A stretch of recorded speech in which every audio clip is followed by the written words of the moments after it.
Okay, folks, give it up for Jilliana, everybody.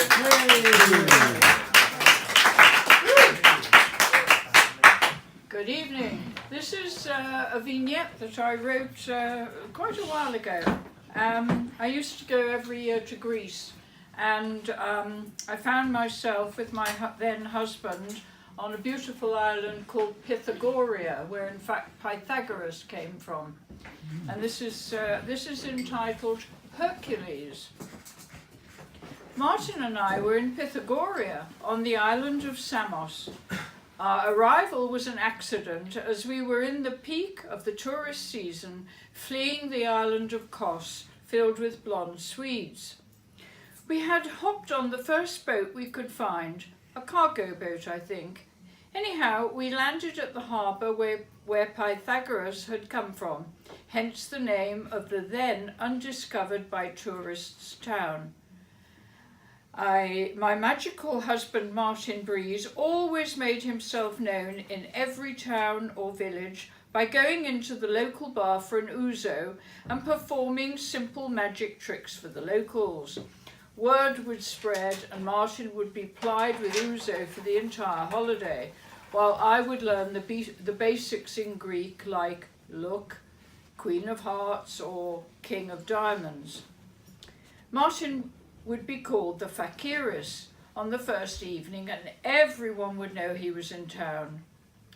One evening we noticed a poster on the seafront railings announcing Hercules the strongman would be performing that Saturday night.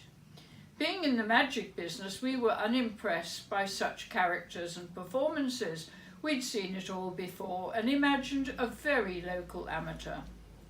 We ate dinner and wandered later in the evening to the far end of the harbour, where a large crowd of spectators had gathered to watch Hercules. In the end, we watched too, as it was the end of his show. The drums rolled and we saw a very skinny but muscular armed man stripped to the waist. He had straight black long hair down to his waist, which was unusual for a man clearly in his 70s. He had an immense wooden barrel strapped to his stomach. I didn't really understand what he was meant to do with it. He was standing in front of his caravans. Obviously his home was the big one, but we saw an entourage around him clapping and cheering and knew he was travelling with his team. Suddenly the newsagent, one of Martin's admirers, told Hercules that there was a Fakiris from England in the audience and pointed at an embarrassed Martin. The show was over and Hercules came over to Martin and in perfect fluent English invited him, with me tagging along, into the inner sanctuary of his home. We entered another world.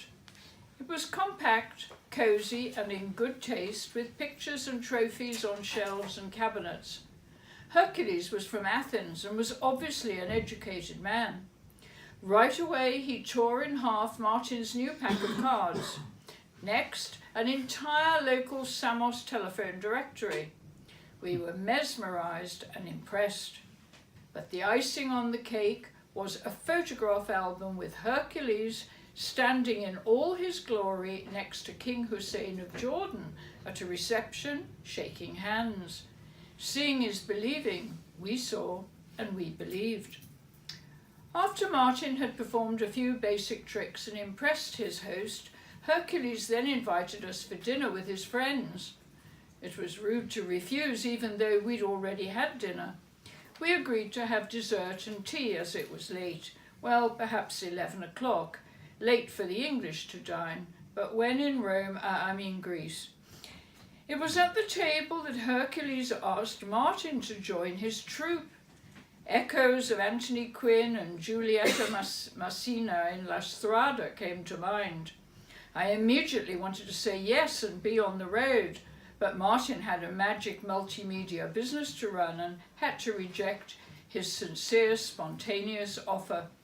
That night I was so excited I couldn't sleep, while Martin slept peacefully, snoring. Life on the road, going to mountain villages on the mainland for 2 or 3 months in the summer before returning to Athens where he was based. My imagination ran amok and I was awake fantasizing all night.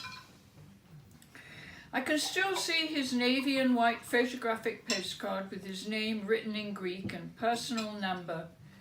Those were the days before mobiles and emails. It was the 80s, and the technological revolution had not yet begun and infiltrated our lives. Years later, we visited Pythagoria to find the newsagent had died and his widow dressed in black and unfriendly. We had difficulty locating the captain's house where we had slept and eventually found it further away from where we had remembered from the seafront, its rooms no longer rented to tourists. The happy local atmosphere had gone. Tourists were abundant and eateries overpriced.